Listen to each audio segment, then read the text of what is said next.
So about 5 or 6 years ago, I get a phone call from my agent. He said he had a job offer for me, a writing gig. He couldn't tell me who it was for, but it was a pretty big deal. I was completely broke at the time, so I couldn't believe it. I jumped at the chance. And then the next thing I know, there's a blacked out BMW in my drive, and David Cameron is standing in my living room.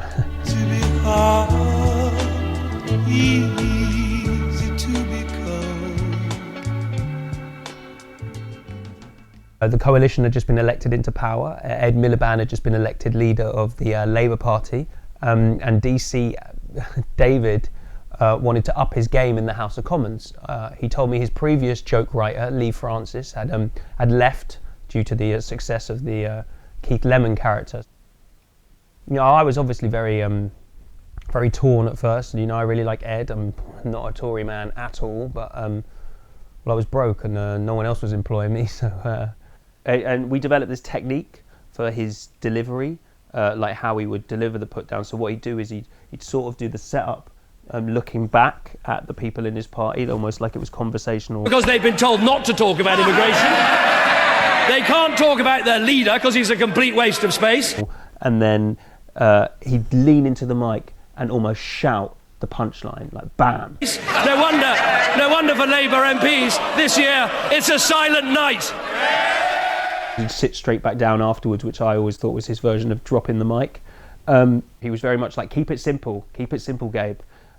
He really liked like slang, like mug. We want a lot of rebalancing, and a complete mug who wants no rebalancing at all. Yeah! He liked silly catchphrases. He was really into this Michael Winner advert. Calm down, dear. Calm down. I said calm down. We use props from time to time, like usually a piece of paper. It would be blank, but we'd pretend it was like a letter from a constituent or another party member. Perhaps he could confirm this, because I have an invitation.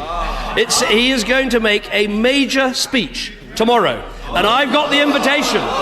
This is the invitation that's been sent out. Ed Miliband is going to make a major speech on the economy on Thursday. It won't have any new policies in it. My favourite put down that we ever did was not actually aimed at Ed Miliband. It was aimed at Ed Balls. It was around Christmas time, and DC really wanted to just sort of give it to Balls around that time. So I wrote the turkey gag. The hand gesture for the Shadow Chancellor should be bye-bye. You don't need it to be Christmas to know when you're sitting next to a turkey. So, you know, it's on to Corbyn now. We've got some great stuff lined up for Corbyn. I can tell you a couple of the... The leader of the opposition is like Gandalf in a tatty suit. You shall not pass any laws that help the working people of Great Britain. Jesus called. He wants his economic policies back. This is one of Dave's favourite. The leader of the Labour Party has been elected by a mandate. I think he means a mug date.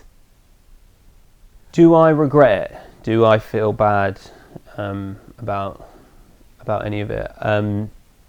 Yeah, of course. Sometimes, you know, you have the odd sleepless night, but you got to pay the bills somehow, haven't you? So.